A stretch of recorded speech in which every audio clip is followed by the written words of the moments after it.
Welcome to the Partification podcast, where I interview people on how art has affected their lives and what it means to them. Art has a very special place in my life. It not only makes me feel happy, but it allows me to make others feel special. This podcast is all about how art has made an impact on others' lives, for all ages, all backgrounds, and all walks of life. You can find more about this podcast guest in my show notes. Without further ado, let's welcome my next guest. He's a speaker, author, and a 9/11 survivor. Please welcome my next guest, Ari Schonbrun. Thank you. Yeah, thank you so much for doing this. Oh, it's my pleasure. So the first question I always ask is, how do you define art? How do I define art? Interesting. I went on your website and I watched your video, and it was not at all as I was expecting, because when I visualize art, I visualize museums and things that are hanging on the walls, paintings, famous paintings, etc. I am not an art aficionado by any stretch of the imagination. As a matter of fact, not to insult you or anything, but I get very bored at museums. I'm not a big museum fan, especially the art. But when I looked at your site, it wasn't really about, museum art. It was more about common man art. Okay. It was just, and that it blew me away, because I saw some of the things that you had videoed of people that were handicapped in different ways, whether they didn't have arms, didn't have legs, whatever it was, and yet they were producing some beautiful pictures, right? They were painting some beautiful pictures, and I found that to be, it blew me away. It totally blew me away. So that kind of art is more, I guess, like therapeutic art versus museum art, which is everybody goes and they go, ooh, but this was more, wow, it's amazing that you can do these things, all right, with the disabilities that you have. So that's my take on art. Yeah, definitely. And, I was like, when I first saw the images of paintings that people with no arms had painted, I was like wowed as well. And then I started thinking, like, people put limitations on those with disabilities and say if they have no arms, they can paint. But then there's these people who are painting with their feet and their mouths and creating beautiful art. And that's like the whole reason why I started Partification. So I was just like blown away as well. Yeah, absolutely. It was really amazing. And again, that's one of the reasons why I agreed to do this, because, you're 14, correct? Yes. All right. So seeing this type of work from a 14-year-old, excuse me 1 second. I don't want to have dinging all the time, so let me just shut everything down. I apologize in advance. Seeing what you were doing, what you were putting together at the ripe old age of 14, I said, this is a special girl and I need to be on her podcast. Yeah, that's awesome. Thank you so much for doing the podcast. And what art forms are you exposed to? What art forms am I exposed to? I'm not really exposed to art. Since COVID, especially since COVID, I moved out of my office and I moved into my home, and I took one of my bedrooms and I turned that into an office, and that's my office. To me, art it doesn't play a large role in my life. I do have some art hanging on my walls, but they're more religious type of art. So, I've got, there's a piece that I have that depicts 7 or 9 women prophets from the scriptures. All right. And it's a beautiful piece. And there was my daughter actually bought us a beautiful piece that was of the high priest blessing the Israelites. So, this is the type of art that I'm exposed to, rather than, rather than any museum art or even, regular people. I will say this, that when I was in my office, there was another guy there who had started to paint, because he took this, not a course, but it was like a program. And they brought, there was, I think it was a fundraiser. And they brought this person in and they had people literally painting pictures within a half hour that were like really good. And I went like, wow, that's pretty good. He goes, yeah, this woman came in and she, spent an hour and we did. And now he's very much into it. And his office is full of stuff that he's painting. Wow, yeah, that's awesome. And do you see speaking as an art form? And if so, why? Okay. I like that question. And speaking is 100% an art form. And the reason is, what is the idea behind art, right?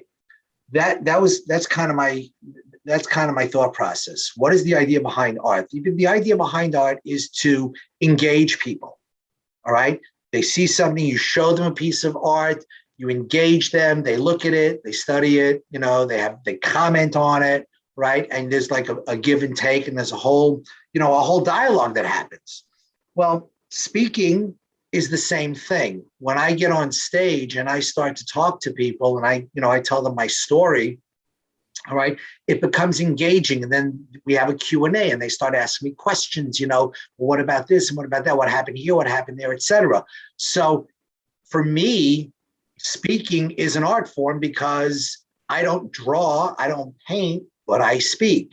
And that entices people to, get involved in whatever it is that I'm talking about, whatever it is that I'm doing. So I 100% believe it is an art form. And like anything else, some people are better than others. Some people are born speakers. Others are made speakers. I don't know where I fit in. I mean, I think I'm more of a born speaker than a made speaker because I never really, I never really studied the art of speaking. But when I first started to tell my story, all of a sudden I became a speaker. And the fact that I was able to reach people to a degree where, I've had some speeches where I spoke to people, and after I spoke, I've had people come over to me and tell me, you've changed my life. Now that is powerful. And I don't think that's something you can teach. I think that's something that's inbred. So I consider myself lucky. I consider myself that God gave me a gift that I can have an influence on people, that I can speak. And I decided after 9/11 that I was going to take that gift and use it for the greater good, right? Which is, teaching people about what happened on 9/11 and what, the lessons learned from 9/11. So in short, yes, speaking, definitely an art form. Yeah, I totally agree with you. And the thing is with art and speaking as well is when you express yourself. So like my definition of art is anything you're able to express yourself and like let out your emotions. And speaking, when you speak to an audience, for example, you can say what you want and, speak about a topic and just, speak what your heart is saying. And when you do that, then the people in the audience connect and they relate to what you're saying. And I think that's when people are like, oh yeah, your speech has changed my life, because they can relate to what you're saying and take the things you've said and put them in their own life. Absolutely. And how was creativity a part of helping you get out of the building when the 9/11 attack happened? How did creativity help get me out of the building on 9/11? Yes. It's an interesting type of question. It wasn't so much creativity. It was more of a situation where there was no leadership at the time. There just was. I mean, it was a bunch of people that were just, yelling and screaming and, fire and smoke and chaos. And I realized that there was nobody was stepping up. So I stepped up. It was as simple as that. I didn't have any great creativity. I knew one thing. When I bumped into my coworker who had severe burns, she had 3rd-degree burns up and down her arms. Her hair was singed, her clothes were burned. She was a mess. And when I saw her and she pleaded with me not to, to help her and not to leave her alone, I said, I promise I'll do it. I will help you and we will get out of here. So at that point, right then and there, I had a job to do. And it was like, I was probably running on adrenaline, but, I put myself in a position where, okay, nobody else is doing anything. We're going to have to, I'm going to have to do it. And, when we finally figured out what staircase we can use to go down, I was coaching Virginia the whole time. I was helping her. I was keeping her focused on what we needed to do. And that was key. The focus was key because there were 4 of us that were walking down together. All right. Actually in a line, there was a fire warden, another individual, Virginia, myself. And it was like the fire warden was the guy who was leading us in the walk down. All right. But I was the one keeping Virginia's spirits up and, talking to her throughout and telling her, you can do this. We're doing great, whatever.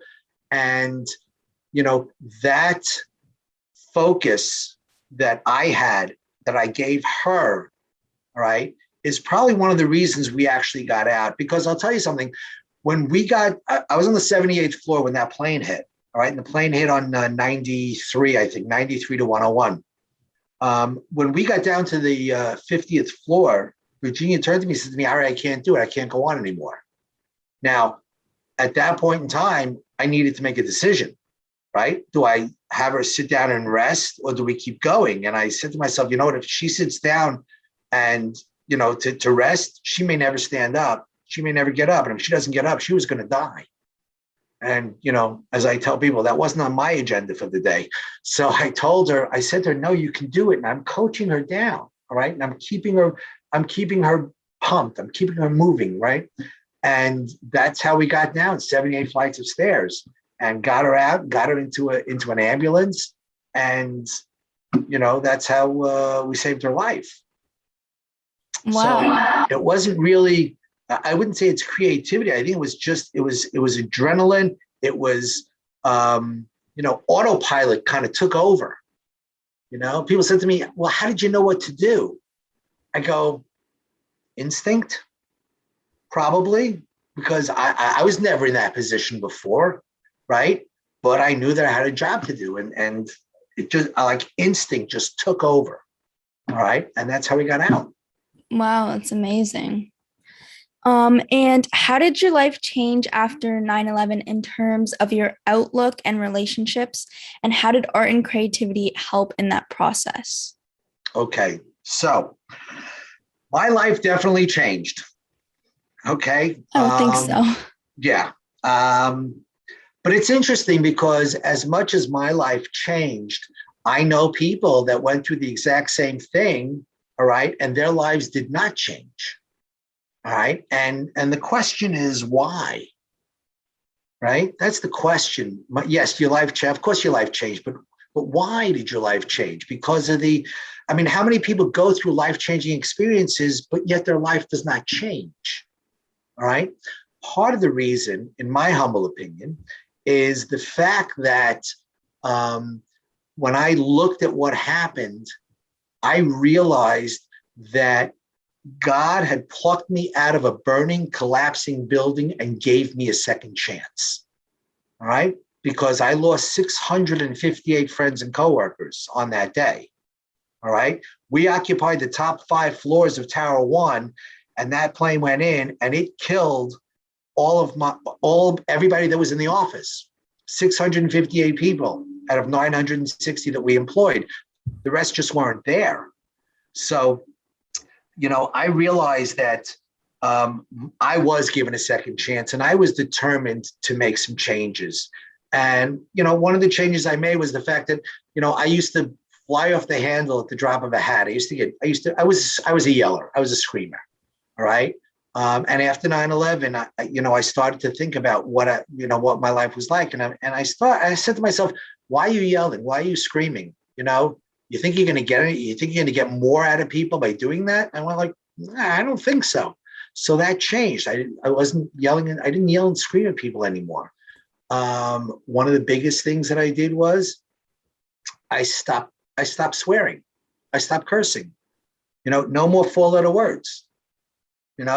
And I'm going to be honest with you, you don't know it, but when you work on Wall Street, which is where I worked for 30 some odd years, those guys are like drunken sailors. The stuff that comes out of their mouths is just would make a Mother Teresa cringe. It was like, it was, but after 9/11, whenever I was involved in a meeting or, a conference or anything like that, nobody in the room would curse, because they all knew that Ari Schonbrun didn't curse, and they didn't. So look at the effect that I had on people, all because I made a decision.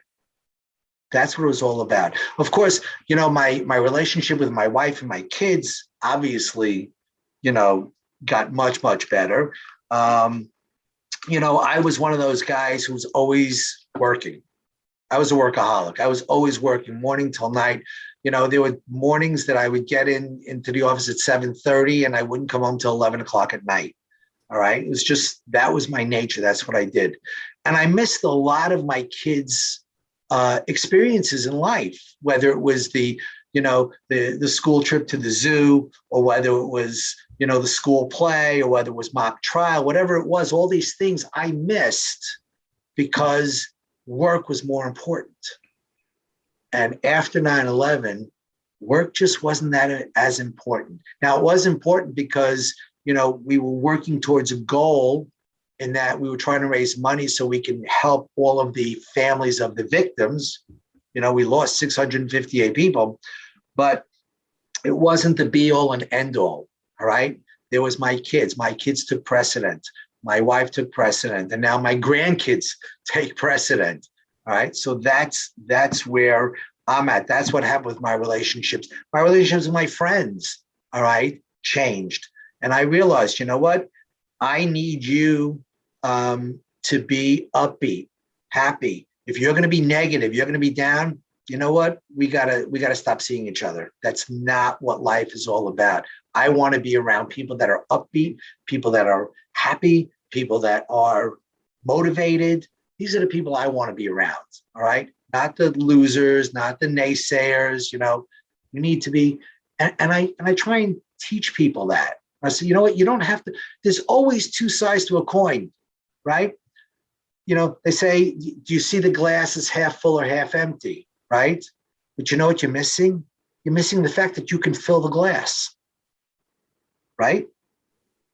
Think about it. People don't think like that, all right? That's thinking outside the box. And that's what I try and teach people to do. Yeah, that's awesome. I love that. And I see writing as an art form. So do you feel you were able to express yourself while writing your book? That's a great question. You got good questions. Thank you. I always said I wasn't a writer. I was definitely not a writer. I wasn't a writer who spoke. I was a speaker who actually wrote a book. And the only reason I wrote that book, well, not the only reason, but one of the reasons I wrote the book was because a friend of mine who had heard me speak said, you've got to put that story down, pencil to paper. You got to write it. You got to write a book. And so I said to him, I'm not a writer, though. I'm a speaker, and I'm a good speaker, but I'm not a writer. I'm a terrible writer. And he said, so get like a ghostwriter. So I went out and I, Googled ghostwriters, and the first guy I spoke to wanted $60,000 to write the book. And I went like, I don't think so. And I went down and I kept finding until I finally found the guy who was going to do it at a nominal fee. But when he started to write, I asked him for samples and he started to write, and I was rewriting everything he wrote. And I went like, this is not working. So I realized if I wanted to make this book happen, I was going to have to do it myself. And I just sat down, in front of my keyboard on my laptop, and I just started to write. But I wrote the way I speak. And, the biggest question was when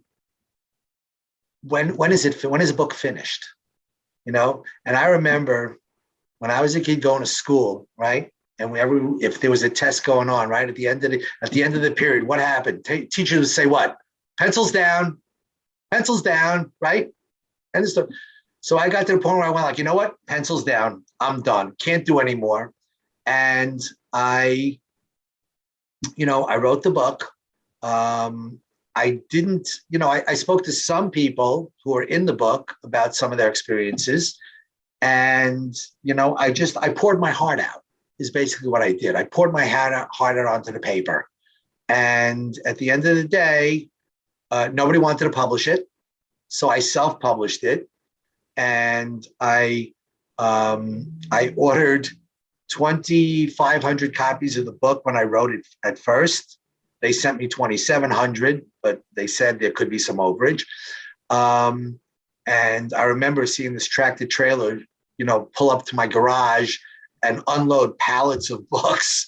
And I went like, oh my God, what am I supposed to do now? Anyway, so I sold out, and it was just from speaking and my website. And I sold out, and I did a second printing, another 2,500, and I'm almost sold out of that. So as much as the publishers thought it was terrible, I think the people who were reading it thought it was great. Yeah, that's awesome. And even when like publishing a book, you need to have like that one person who believes in you. I remember with like J.K. Rowling when she first wrote the Harry Potter books, she went to so many publishers and they were like, no one's going to read this. And then eventually I think one person, believed in her, and now it's like a worldwide book. Everyone knows Absolutely. of it. And so sometimes you just need that one person to like believe in you. Right. And in this case, it was me. Yes, exactly. I believed in Exactly. me. I shouldn't say that. It was my friend who coaxed me into writing the book. I got to a point. There were a couple of times where I got to the point. I said, I can't do this. I just can't do this. It's not good. It's not. And he was the one who says, Ari, it's great. Just keep going. He was the his name was Moshe Meyerfeld. Shout out to Moshe. Okay. He was very, very involved in this book getting published. Not that he wrote anything, not that he did anything other than keep me motivated. All right. So I owe him a debt of gratitude, because without him, this book would not have been written. Yeah, that's awesome. And art can be therapeutic and it can help people through difficult situations. So has art ever helped you through a difficult situation? Um, I don't think so. I was never into art. So that didn't help me. There were other things that helped me get through. There was my belief in God that helped me through. I mean, I've been down in the dumps. I've been that, as they say, that 3 months away from bankruptcy. I was there, and I was at the bottom of the barrel, and it was my belief in God and my prayers. And I remember coming home. There was one day where I just laid down in the bed and I said, God, I can't do this anymore, and you have to help me. And 3 months later, I was back on my feet. So, that is what helped me get through the things that I was going through, was my belief in God. I knew I can always talk to him. I can pray, I can talk, and I know that he'll be there to listen. Now, for your audience, by the way, just as an aside, many people pray. Sometimes the answer is no. And we have to understand that. When people don't get the answer that they want, then they go, oh, I don't believe in God. Yeah. They have that, but you have to understand, okay? Yeah, we pray and he answers all of our prayers, but sometimes the answer is no. How many times you go to your parents, you want something and they say to you no, right? Didn't mean they didn't answer you, just meant the answer was no. Sometimes that happens. And are you attracted to any particular artist? Jackson Pollock, because I don't get it. I don't understand. But hey, a guy can do something like that and, you know, call that art. Hey, more power to you. Yeah, that's awesome. And are you attracted to any particular art form? I like oil paintings. We were surrounded. I will tell you this: when I worked at Cantor Fitzgerald, when we had the world, when we our office were in the World Trade Center, the CEO of the company was a huge fan of art, and he was a huge fan of.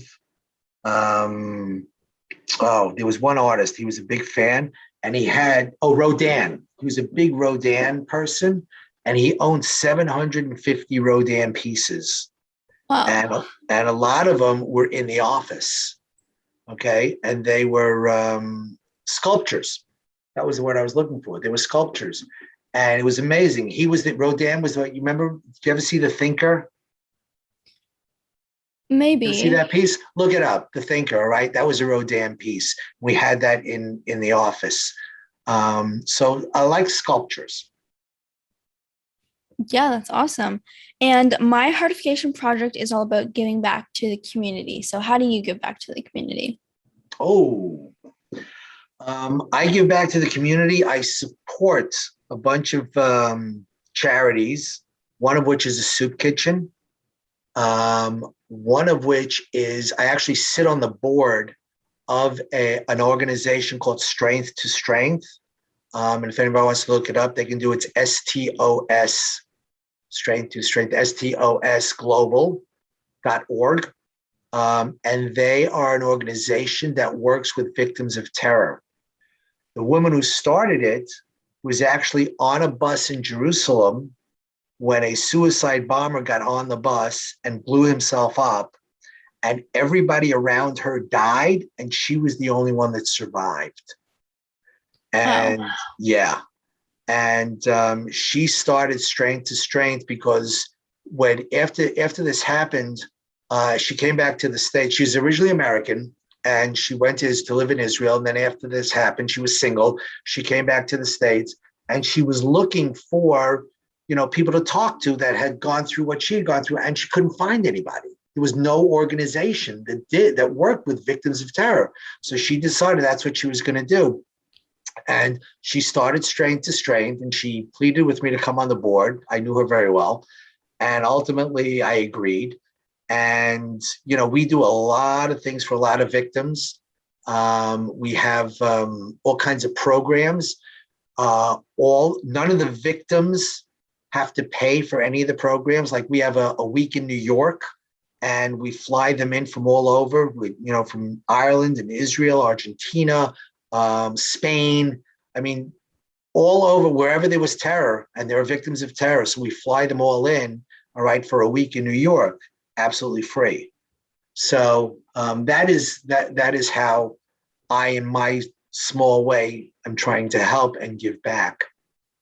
Yeah, that's awesome. I love that. And how would you like people to get in touch with you? Good question.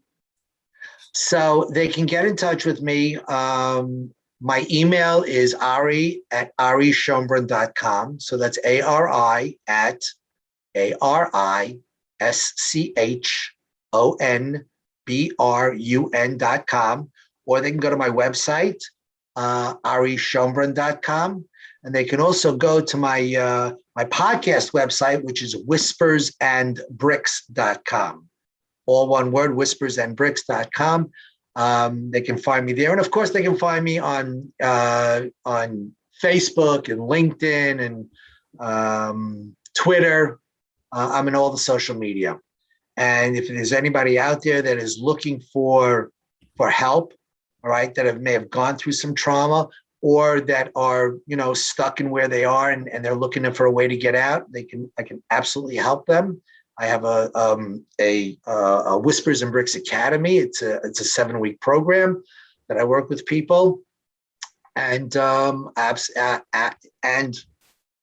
excuse me, and I'm a speaker. No, I don't think so. And of course, anybody that's looking for a speaker, they can find me, again, all the social media, my websites, and I'm available for speaking at events, conferences, and the like. Awesome. Yeah. Well, thank you so much for being on my podcast. Well, thank you for inviting me. I think you're an amazing young lady, and I think you're going to do some really, really great things in your life. Thank you. I believe in you. Thank you. Thank you for listening to this podcast. Remember, if you want to find out more about this guest, please go to my show notes where I have all the links needed. If you enjoyed this podcast, please subscribe to my podcast series and help me by sharing it, leaving a rating, and a comment. I hope you join me on my next podcast. Bye for now.